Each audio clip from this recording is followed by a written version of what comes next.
Assalamualaikum warahmatullahi wabarakatuh. Saya merupakan salah satu mahasiswi dari Universitas Teknologi Digital. Dan video ini dibuat untuk memenuhi tugas evaluasi tengah semester mata kuliah Pendidikan Agama Islam 5. Dan di sini saya menjelaskan sedikit tentang Ma'rifatul Quran, yaitu mengenal Al-Quran. Sebelumnya, perkenalkan, nama saya Aisyah Melani, NPM 102210008, kelas C1 Akuntansi. Di materi Ma'rifatul Quran ini, saya akan menjelaskan tiga sub materi, yaitu yang pertama Ta'rifatul Quran, yang kedua Asmaul Quran, dan yang terakhir Muqtada al-Iman bil Quran. Untuk materi yang pertama ini yaitu Ta'rifatul Quran. Al-Quran merupakan kalam Allah Ta'ala yang disampaikan kepada Rasulullah SAW melalui perantara malaikat Jibril. Meskipun kalam yaitu perkataan juga dimiliki oleh manusia dan jin, malaikat, bahkan hewan, tentu saja kalam Allah Ta'ala berbeda dari kalam makhluk. Diturunkannya Al-Quran dengan bahasa yang dipergunakan manusia tidak membuat Al-Quran secara otomatis bukan kalam Allah, dan tidak pula mencabut sisi ilahiyah dan kesucian Al-Quran. Ada 6 makna yang terkandung dalam Ta'rifatul Quran, yaitu yang pertama, Al-Quran merupakan kalam Allah. Yang kedua, Al-Quran adalah mukjizat Nabi Muhammad SAW, yaitu sebagai bentuk kenabian dan kerasulan Nabi Muhammad SAW. Yang ketiga, Al-Quran diturunkan kepada Nabi Muhammad SAW. Al-Quran diturunkan oleh Allah Ta'ala kepada Nabi Muhammad SAW, bukan karangan Nabi Muhammad SAW. Yang keempat, Al-Quran diriwayatkan secara mutawatir. Al-Quran diturunkan kepada Nabi Muhammad dalam masa 22 tahun 2 bulan 2 hari. Dan yang terakhir, membaca Al-Quran bernilai ibadah. Dalam setiap huruf di dalam Al-Quran yang kita baca memiliki nilai ibadah yang tak terhingga besarnya. Materi yang kedua yaitu Asmaul Quran. Yang pertama ini ada nama-nama Al-Quran. Apa sih nama-nama Al-Quran itu? Yang pertama yaitu Al-Kitab, yaitu buku. Yang kedua Al-Huda, yaitu sebagai petunjuk. Yang ketiga Ar-Rahmah, yaitu rahmat.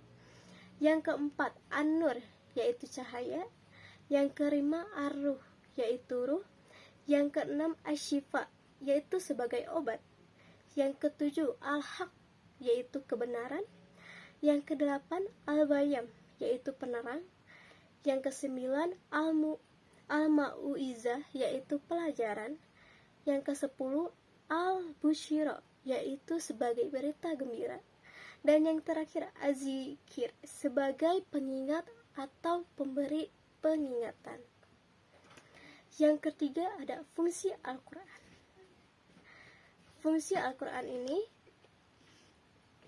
yaitu yang pertama, Kitabul Nabawal Akbar, yaitu kitab berita dan kabar. Di dalam Al-Quran terdapat berita masa depan dan masa lampau. Berita masa lampau dapat digunakan sebagai ibrah, dan berita masa depan merupakan peringatan dan dorongan untuk lebih giat lagi dalam upaya mendekatkan diri kepada Allah Ta'ala. Yang kedua, yaitu Kitabul Hukmi wa Syariat, yaitu kitab hukum syariat. Al-Quran berisi hukum-hukum syariat yang harus dijalankan untuk mewujudkan kemaslahatan hidup manusia di dunia maupun di akhirat. Yang ketiga, Kitabul Jihad, yaitu kitab jihad. Al-Quran menyuruh umat muslim agar berjihad seperti menghindari diri melampaui batas, yaitu batas-batas dalam berjihad, kemuliaan bagi mujahidin, dan sebagainya.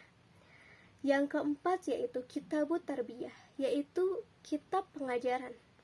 Al-Quran mengajarkan bagaimana hidup dalam masyarakat yang baik, menjunjung tinggi adab, serta menghormati nilai-nilai murni sebagai manusia. Yang kelima yaitu Minhajul Hayah, yaitu sebagai pedoman hidup. Al-Quran merupakan petunjuk, cahaya, tuntunan hidup manusia yang menghantarkan setiap muslim dari kegelapan menuju keterangan, dari jahil menuju cahaya iman.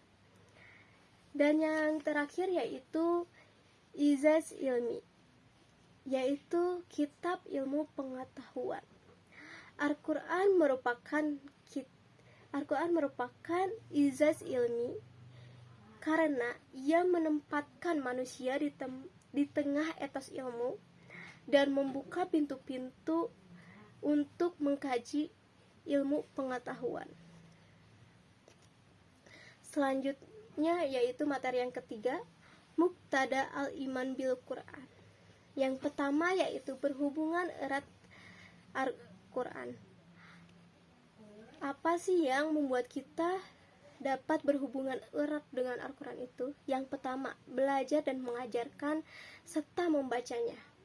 Kita harus belajar dan mengajarkan apa itu yang ada di dalam Al-Quran.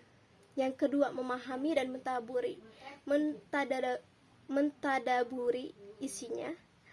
Yang ketiga yaitu melaksanakan, yaitu kita melaksanakan hukum-hukum syariat yang terkandung di dalam Al-Quran. Dan yang terakhir, untuk kita mengingat apa yang terkandung di dalam Al-Quran tersebut, yaitu kita harus menghafalkan dan memeliharanya. Yang kedua yaitu mentadabiyah diri dengan Al-Quran, yaitu mengacu pada pengembangan diri potensi yang dianugerahkan pada manusia. Kita harus bersungguh-sungguh dalam membina diri dengan Al-Quran ini. Yang ketiga yaitu menerima dan tunduk pada hukum-hukumnya. Menerima dan patuh pada hukum-hukum yang terdapat dalam Al-Quran ini tidaklah bagi mereka yang menyatakan dirinya itu beriman, akan tetapi tidak patuh dan menerima apa yang ada di dalam Al-Quran ini. Yang keempat yaitu menyeru orang kepadanya dengan cara mengajak orang lain untuk mengikuti segala petunjuk Al-Quran dengan cinta, kepedulian, dan rasa tanggung jawab sesama muslim. Dan yang terakhir yaitu menegakkannya di muka bumi. Kita harus bersama-sama menyeru Al-Quran di muka bumi ini dan tidak berpecah belah. Baik, sekian pemaparan dari saya. Mohon maaf bila ada kesalahan kata. Wassalamualaikum warahmatullahi wabarakatuh.